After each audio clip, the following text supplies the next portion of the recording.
ሰላም ለሁላችሁም ይሁን። ፓርት 2 ላይ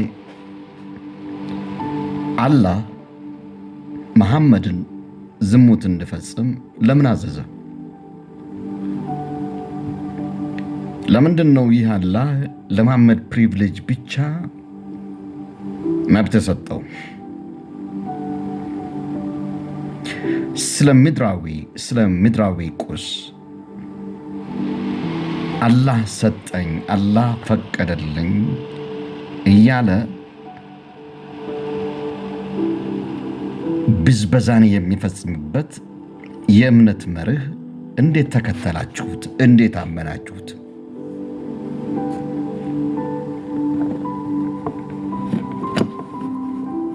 ክርስቶስ ሀብታም መሆን እየቻለ ድሃ ነበር።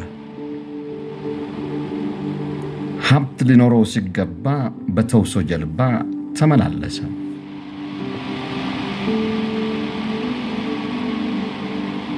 የራሱ መቃብር አልነበረውም። መሐመድ ግን ምስቶችን፣ የዝሙት አይነቶችን እንዲያስፋፋ በሕጋዊ መንገድ ገንዘብ እየከፈለ ማንም የፈለገውን እንዲያደርግ ያዘዘ አላህ ወይም መሐመድ እንዴት ሃይማኖት ሆኖ ተከተላችሁት? በኢትዮጵያ ታሪክ ለዓመታት ኢትዮጵያን ለማዳከም ከአረቦች ተልኮን ተቀብለው በአረቦች ሀብት የኢትዮጵያን ክርስቲያን እንደፈለጉ ሲደፈጥጡ ተመልክተናል። መጽሐፍቶቻቸው፣ ቪዲዮዎቻቸው በሙሉ የሚያወራው የኢትዮጵያን ክርስቲያን ማዳከም፣ አቢዩዝ ማድረግ፣ እንዳይቆም፣ ነፃነት እንዳይኖረው በርካታ የህትመት ውጤቶችን ተመልክተናል። ይህንን አይነቱን ትምህርት የተቀበለ ማህበረሰብ በጅምላ እስልምና የተቀበለ አለ። ዛሬም ለሚካሄደው ጦርነት በእጅ አዙር ገንዘብ የሚደግፉ መኖራቸውን የማይካድ ሀቅ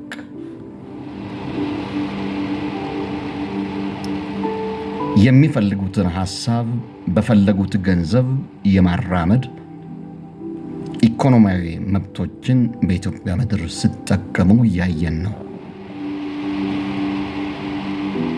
የክርስቲያኑ ማህበረሰብ አንድን ሐሳብ ብቻ እያመነዠገ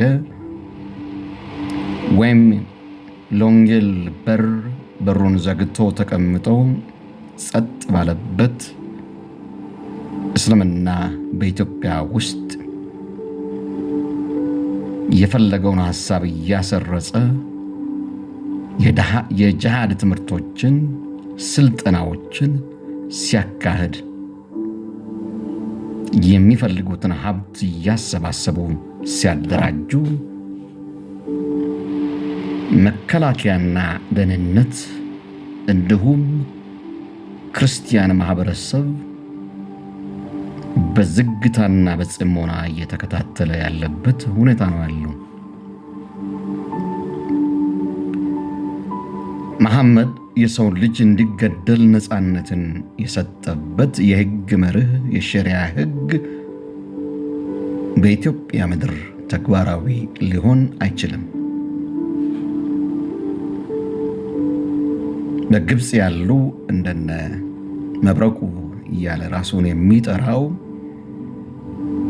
የሽብር ቡድንና መረብን የሚያሰለጥን ገንዘብ የሚያደራጅ 303 ጥያቄዎችን ለክርስቲያን ያቀረበ የክደት ትምህርት ያሰራጨው እንደነ አህመድ ጀበል ያለ ጂሃድ እስልምና አይቆምም አይጸናም። የእስላም ሰንደቅ ዓላማ ከፍ ብሎ እንዲያብለበልብ ካፍር ከምድረ ገጽ መጥፋት አለበት ብሎ የሚሰብከው አቡ ሃይደርን በኢትዮጵያ ምድር የበቀለ ካፍር ወይም እንስሳ ለማረድ እንኳን ቢሆን ብላዋው በደንብ መሳል አለበት ብሎ በመስጊድ የሚያስተምሩ የእምነት ሰዎች እስላምን ከምድረ ገጽ ለማጥፋት አለመቻላችን እንጂ ብንችል ኖሮ ክርስቲያንን እናጠፋለን የሚሉ የሚያስተምሩባት ኢትዮጵያ ውስጥ ክርስቲያን እስካሁኑ ድረስ በጸጥታ ያያል።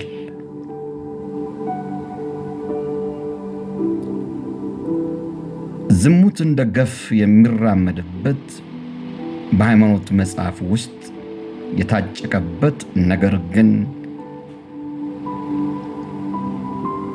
ሂጃብ ካልለበስን ብሎ የሚያቀነቅኑ ስንመለከት ዝሙት በቁርአን ውስጥ ሕጋዊ ስፍራ ይዞ ባለበት ሁኔታ ሊያታልሉን ሲሞክሩ እናያለን።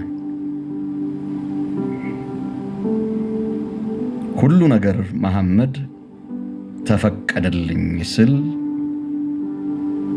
ሱራ 33:50 እኛ ለእናንተ ሙሽሮቻቸውን የከፈልንባቸው ምስቶች ከጦርነት እስረኞች ውስጥ የምትይዛቸው ሴቶች ባሪያዎች የአባቶችህንና የአጎትህን ሴት ልጅ የአጎቶቻችሁን ሴት ልጆች እና አማኝ ሴት ራሷ ለነቢዩ የምትሰጥ የምትፈልገውንም ብቻ የምትሰጥ ሴት ልጅህንም ፈቀደልህ። ይህንን ያለው አላህ ለመሐመድ ነው አለኝ ያለው።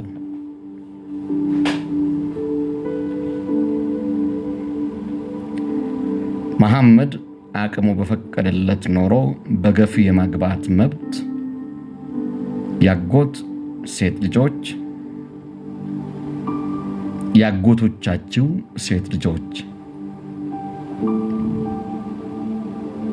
የአባቶችንም ያጎቶችንም ሴት ልጆች ለመሐመድ ዝሙትን የፈቀደው አላህ ነው የምትሉኝ ከሆነ አላህ ለመሐመድ መብት ብቻ የቆመበት ምድር ትርጉም አልባ የእምነት መርህ መሆኑን አስረግጠን እንነግራችሁ ዘንድ ግድ ይለናል።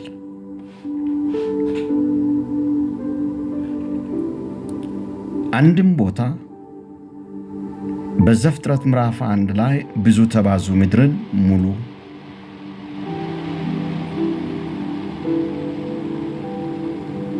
የመሐመድ አላህ ለዝሙት ግድ የሚለው ለመሐመድ መብት የቆመ ለመሐመድ ጥቅም ብቻ የሚሰራ ግለኛው በመሆኑ የመሐመድ አላህ ፍርደ ገምድል ነው እላችኋለሁ። መሐመድ ያጎቱን ልጅ የሚመኝ ዘይነብ ትባላለች። ታሪኩ እንደሚነግረን ከሆነ መሐመድ ሰውነቷን ባየ ጊዜ የዝሙት መንፈሱ ተቀሰቀሰበት። ክራይስት ስብዕናው ፍልስፍናው ያስተማረበት የጽድቅና የቅድስና ሕይወት እንኳን ክርስቲያን ሆንኩኝ ያስብላል።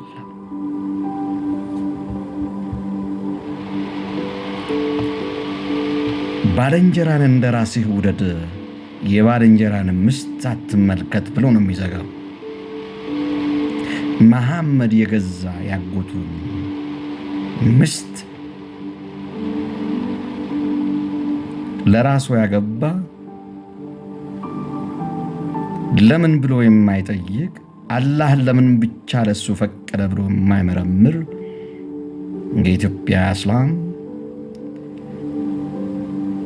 ዘመናዊ ባርነት ውስጥ የሚኖር ዘመነኛ ውድቀት ውስጥ የገባ እንደሆነ ነው ልነግራችሁ የፈለኩት። መቼም ኢትዮጵያውያኖች ከዓለም የቀደመ ስልጣኔ ያለን ብለን የምንመጻደቅ ነገር ግን የዚህን የኋላ ቀር የ632 ምዕተ ዓመት የሐሰት የአረቦች አይዲዮሎጂ ተሸካሚ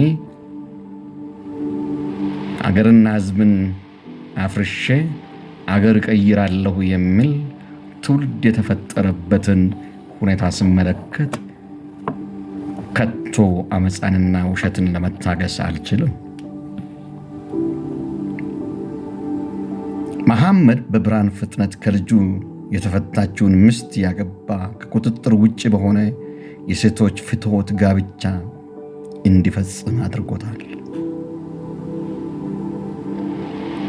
እንደተለመደው ኀፍረቱን ለመሸፈን ከአምላኩ ዘንድ መልእክት እንደመጣለት የሚናገር የዝሙት ድርጊቱን በፍጥነት ለማስረዳት የሄደበት አሳፋሪው መንገድ ቁርአን 33:37 ላይ አላህ የገዛ ልጁን እንዴት እንዲመኝ እንዲያገባ ፈቀደለት ብሎ የዛሬው ትውልድ የማይመረምር ከሆነ በስህተት ውስጥ በስህተት ሃይማኖት ተጠልፎ የወደቀ መሆኑን ነው ልነግራችሁ የፈለኩት። በነቢዩ መሐመድና በማደጎ ልጃቸው በዘይድ ኢብን ሐርታህ መካከል የተደረገው ውይይት የሚተርክ ከሱራ አሕዛብ የተወሰደ አያ ነው። አንቀጹም ነቢዩ ለዘይድ ሚስት ለዘይነብ ያላቸው ስሜት በምስጢር እየደበቀ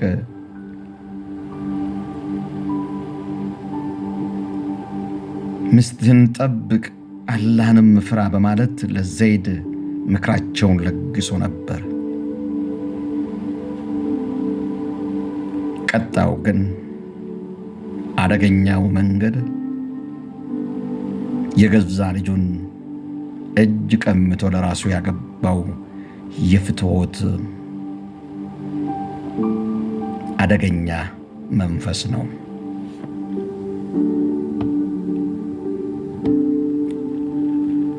የኢትዮጵያ እስልምና እምነት ተከታዮች መጠየቅ ያለባቸው ጉዳዮች መሐመድ ዛሬ በሕይወት ቢኖር ምን ያደርግ ነበር?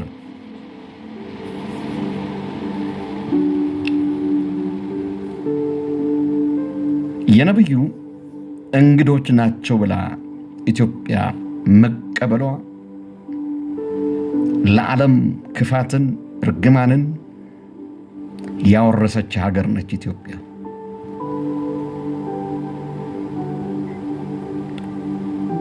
በዘመናዊቷ ኢትዮጵያ ውስጥ እስልምና ሊቀጥል ከቶ አይቻልም።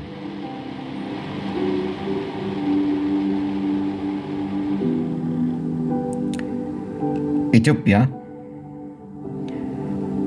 በእስልምና እምነት መስፋፋት ስልጣንን ሳይሆን ያወረሰችው መፍረስን፣ እርግማንን፣ ሞትን ያሻገረች ሀገር ነች።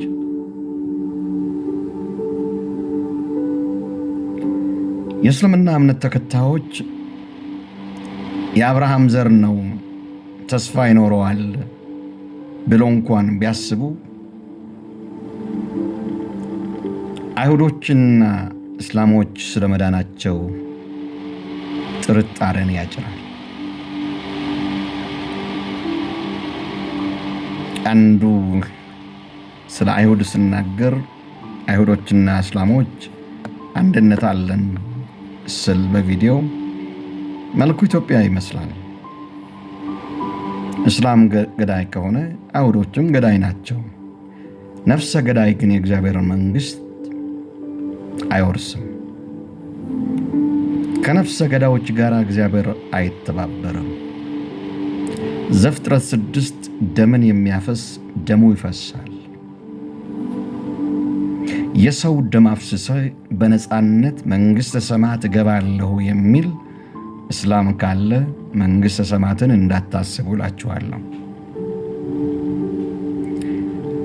የሰው ልጅ ደም የሚያፈስና መንፈስ ቅዱስን ለሚሳደብ የእግዚአብሔር ስርየት ተዘግቷል፣ አለቀ። ከመንግሥተ ሰማያት እንኳን እንተውና የሰው ልጅን ደም ማፍሰስ በምድር ላይ ወንጀል ነው፣ ያስጠይቃል። እግዚአብሔር የሰው ልጅ መብት የማይጠብቅ አምላክ ሳይሆን እውነተኛ ፍርድ በመስጠት የሰው ደህንነት እንዲጠበቅ ይጠይቃል። ቪዲዮ ለሌሎች እንዲደርስ ሼር ማድረግ፣ ሰብስክራይብ ማድረግ ከኃላፊነቱ የክርስቲያን ነው። የሚከራከር ካለ በሕግና በሕግ ላቀረብኳቸው መረጃዎች በማስረጃ ስለሆነ የመከራከሩ መብት በሕግ የተጠበቀ ነው። እግዚአብሔር ዝሙትን አይፈቅድም፣ አያዝም። ሁሉ ነገር ለእኔ ተፈቀደ፣ ሁሉ ነገር ለእኔ ብቻ ከሆነ that's not real of religious Islamic theory. Thank you so much. ተባረኩ። ሼር አድርጉ።